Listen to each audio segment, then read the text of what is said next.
Assalamualaikum warahmatullahi wabarakatuh.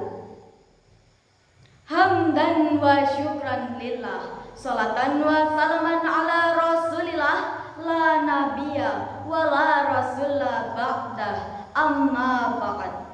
Dewan Hakim yang arif dan bijaksana dan hadirin yang berbahagia. Identitas agama merupakan suatu fenomena mendasar bagi masyarakat Indonesia dibandingkan ras, suku, dan spirit kebangsaan. Agama diyakini sangat memenuhi kebutuhan psikologis individu terkait identitas diri, harga diri, maupun aktualisasi diri. Demikian sekelumit kesimpulan pada Association of Asian Social Psychology di New Delhi, India. Sebagai konsekuensinya, suatu penganut agama di Indonesia, ia pasti bukan hanya dihadapkan dengan umat seagama, melainkan juga dengan umat yang berbeda agama dari segi keyakinan. Apakah semua agama benar atau hanya agama yang dianutnya saja yang benar? Pertanyaan tersebut menjadi penting direnungkan, karena jika seorang individu beragama memiliki kesimpulan bahwa semua agama benar, ia akan dianggap berakidah sabar-sabar. Akan tetapi, jika seorang individu beragama memiliki kesimpulan bahwa hanya agama yang dianutnya saja yang benar, ia akan dianggap berakidah sangar. Dengan keyakinan seperti itu, agama selain yang dianutnya akan dibina ke jalan yang lurus. Jika tidak mau, harus dibinasakan. Tetapi jika sikap ini yang dikembangkan, wajah agama yang damai dan bersahabat kini akan berubah menjadi monster yang paling jahat, teroris yang paling sadis, radikal yang paling brutal. Bahkan tidak mustahil jika di negeri ini terjadi konflik vertikal, diagonal, bahkan horizontal yang menyebabkan kecemburuan sosial dan eksternal. Betul hadirin? Lalu bagaimana upaya agar identitas, ajaran, dan perilaku tidak menjadi pemicu perpecahan di tengah-tengah kebinekaan di negeri tercinta ini? Sebagai jawabannya, moderasi beragama dalam mengimplementasikan Islam rahmatan lil alamin adalah tema syarahan Al-Quran yang akan kami sampaikan pada kesempatan kali ini. Dengan landasan Al-Quran, surah Al-Anbiya ayat 106 sampai 107.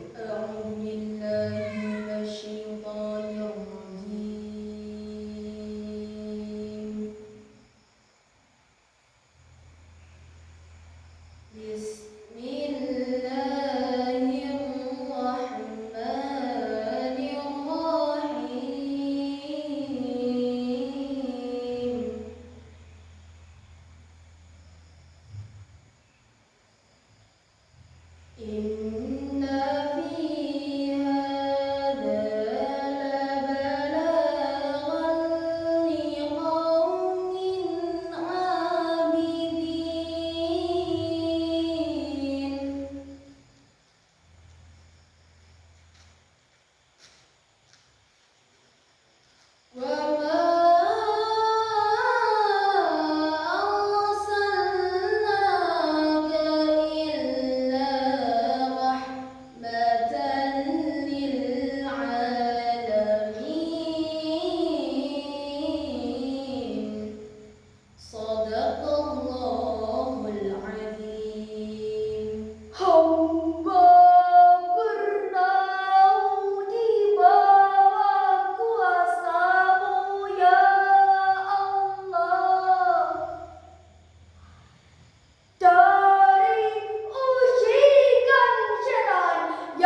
Apa yang disebutkan di dalam Al-Quran ini benar-benar menjadi petunjuk yang lengkap bagi orang-orang yang menyembah Allah.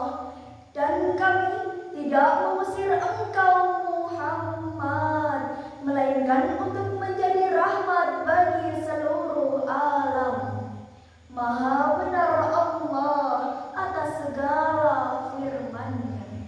Dewan Hakim yang mulia, hadirin yang berbahagia, Syekh Abdul Fida Ismail bin Abu Katsir dalam kitab Tafsir Ibnu Katsir menjelaskan bahwa ya bartala'a ayyaj'alallahu Muhammadar rahmatan lil alamin ay arsala rahmatalahum kulluhum, bahwasannya Nabi Muhammad sallallahu alaihi wasallam bukan semata-mata diciptakan oleh Allah Subhanahu wa taala untuk membinasakan orang-orang yang tidak beriman, melainkan untuk menciptakan perdamaian dan menjadikan rahmat bagi seluruh alam.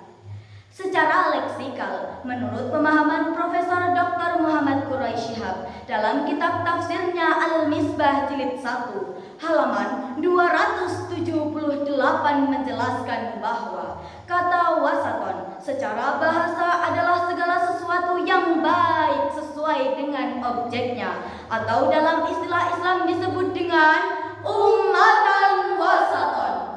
Namun sayang hadirin, tinta emas kini telah berubah menjadi tinta kelam karena julukan umat Islam sebagai umat yang moderat di kawasan ASEAN kini identik sebagai umat yang ekstremis, umat separatis, umat radikalis, bahkan umat teroris. Dengan demikian, dalam segala konteks kebinekaan yang ada, termasuk berbeda agama, prinsip beda agama tidak dibenarkan menutup ruang ukhuwah hanya karena beda rumah ibadah. Tidak dibenarkan menutup ruang kerjasama hanya karena beda agama. Dan tidak dibenarkan menutup ruang persaudaraan hanya karena beda ras dan kesukuan. Setuju hadirin? Inilah saatnya kita menata masa depan dengan mau bergandeng tangan. Dengan demikian, syarahan tadi dapat kami tarik kesimpulan bahwa Indonesia adalah negara yang kaya akan kebinekaan, beraneka suku, berlainan bahasa, bahkan berbeda agama. Sebelum kami akhiri syarahan Al-Quran ini, marilah kita berdendang bersama syairan yang diciptakan oleh Buya Hamka. Ulama